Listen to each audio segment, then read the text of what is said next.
everyone, and welcome back to another video. Today I'm going to show you how I create this super cool layered paper cut art sort of deal. So I'm actually creating my pattern on a digital app. This is the Autodesk Sketchbook app, which is my usual go-to. It is free and it's really nice and easy to work with. Basically, the very simplest way to start this is to create an abstract shape and duplicate it a couple of times and make it smaller every single time so that you kind of have this deepening effect. It looks like you're looking into something. And this one I'm actually going with a pond and some fish. And once you have your basic shape cut, the important thing to remember is the black or the dark part is what's going to be cut. So you'll actually go in with an eraser to create different designs on each layer to add little designs here. So here I'm doing koi fish and some plants, and I'm kind of alternating layers. I've got my plants on the top layer, I've got two koi fish on two different layers, and on my bottom layer I'm going to be adding some seaweed. I guess the hardest part here is obviously being able to see all the layers as you're going, which is why I made mine semi-transparent, so you can tell based on the colors where they're landing and how they're sitting. And the simplest thing to do after this is to just save each of them labeled layers 1, 2, 3, 4, 5, as you can see there. Now I'm going into my Google Drive where I've uploaded each layer individually, and I am downloading it so that I can head into the Cricut Design Space app, which is updating itself right here. And you will go to the upload button and upload each of the pictures individually.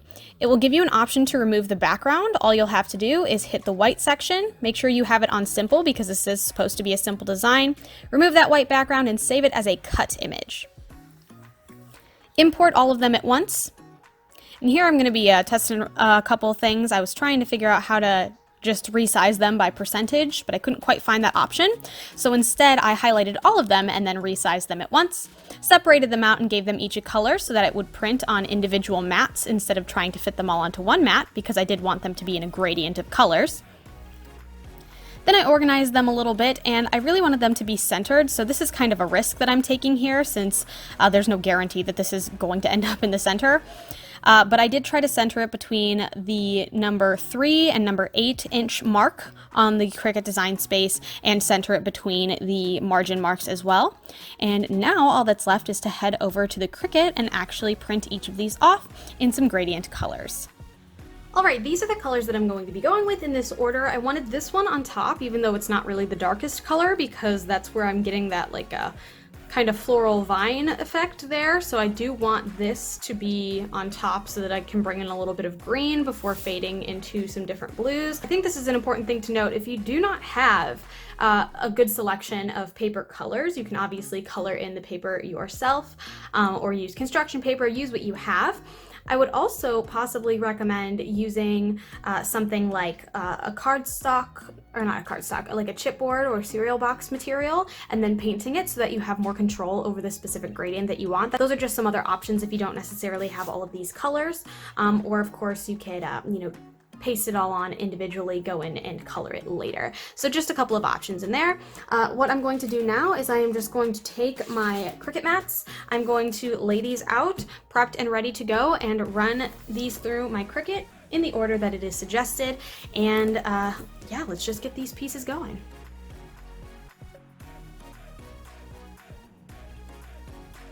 One printed, and I did just want to throw out a little bit of a tip to make sure everything stays nice and flat as opposed to curling up. You should flip your Cricut mat over. I'm so sorry if you can hear any work going on outside, but you need to peel the mat off as opposed to peeling the paper off. That will keep your paper relatively flat as you are going. I went with the light grip just so this would be kind of easy. Can't totally tell yet, but this is also nice because it just yanks all the center stuff out for you and all that's left is your paper. With that said, I'm going to cut the rest, and I'm also going to show you how to cut these things out if you do not have a Cricut. In order to complete this same project without any fancy tools, all you will need is the paper that you eventually plan to cut, and you can hand draw your design over and over again. This also might give it a little bit more of an organic feel instead of being super precise, but if you like precise and really, really tiny details, the Cricut might absolutely be the way to go because you can get a lot more detail in a lot less time. But all you would need to do is hand draw out your design, just like this, and take any box cutter or X-Acto knife, on a cutting board, of course, or a cutting mat, and simply go around your shape nice and slowly until you get it. This design is easy enough that it can be done with very minimal materials. You just may not necessarily get the whiskers or maybe some of the details in the algae for the koi fish, but it is absolutely possible to do this without a Cricut machine. I'm just using the Cricut because it's simpler. I have one more sheet to cut, and then I will show you how we're going to put it all together. Now that we have all of our pieces, it is time to assemble. So first things first, you're actually going to want to decide on your background color. Obviously, if I just lay this down, it's going to be see-through. It's nothing good there. I think because this is a lot of bright colors, I wanted to go with something equally as bright, so I went with this bright white cardstock, or I'm going with this bright white cardstock. And then you're going to start layering them backwards from your smallest design. So in my case, that is my lightest color. As you go, you should be gluing these down, but I'm going to take a look at these, make sure everything turned out okay, make sure I don't need to make any adjustments, and make sure that they're all laying down in the correct order. And this is approximately what it will look like once everything is all taped together. And of course, again, this is why you should glue, so that you don't try to move it and then disrupt everything.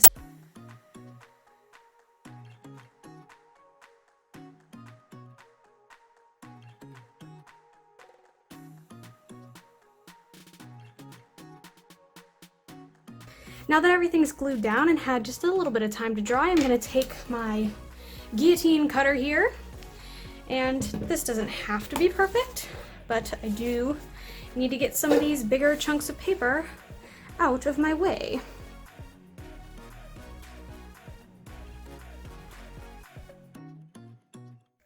I believe I would like to trim this up and kind of, instead of making it square, I think I'd like to make this suit to the shape, and then I will put it on something else, or maybe like frame it against a background or something, like a little mat, perhaps.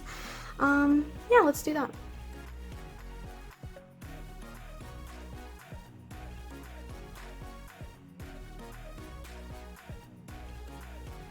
I really like how this turned out, actually, and I thought as I was going, I kept telling myself, I wish I would have done this instead, I wish I would have done this instead, and by the time I got to the end, I was like, you know, it's still looking kind of flat, and I really wanted to add in just some highlights, maybe to give it a little bit more texture and just a little bit more of that kind of dimension. It already looks good as it's kind of like diving inward, but I really wanted to kind of add that like watery feel to it, and so I pulled out my white gel pen and just kind of added in some highlights where I thought they were needed, and I think it turned out really cute, actually. I think that addition really just kind of finished it up and made it look right, I guess, and it doesn't take away from the paper cutting. It's just that little extra pop of detail, and part of me was like, man, I really maybe should put this through my laminator and seal it all in and make it good, but honestly, I feel like once I put it in the frame, it's gonna look great. I have a frame here, and I'm just gonna layer everything in. I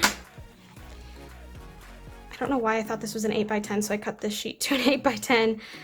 It probably could have fit the whole sheet, but this looks fine to me.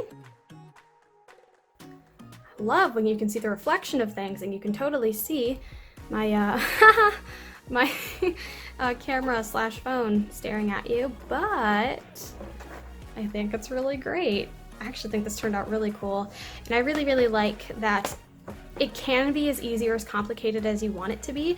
With the Cricut, obviously it's a lot easier and it's a lot faster to create details that are precise and look good every time. This is a good like beginner fun kind of project, even if you've got like just really basic shapes and it's nothing tiny like this. I've seen people do things like this with like MDF or something, and they layer it inside like a shadow box. I've seen, you know, people will do like specific shapes, like maybe like their state, and then have like the state bird inside and things like that. There's really just unlimited possibilities like this, and I think I would like to make one in like a neutral and a pink color palette that will go alongside this one in my office, and I think I might do like a Regency / Victorian silhouette kind of vibe, and kind of have it like just trailing in instead of having different details on every layer. I think just creating that gradient all the way down could be really cool. And yeah, I think that this turned out really great. I hope that this gave you some inspiration. gave you some ideas. I hope that you enjoyed watching it, and if you did, I do put out new videos every Sunday at noon Eastern Standard Time, and I would love for you to be here for the next one. Thank you so much for watching. Don't forget to like and subscribe, and hopefully I will see you then. Bye!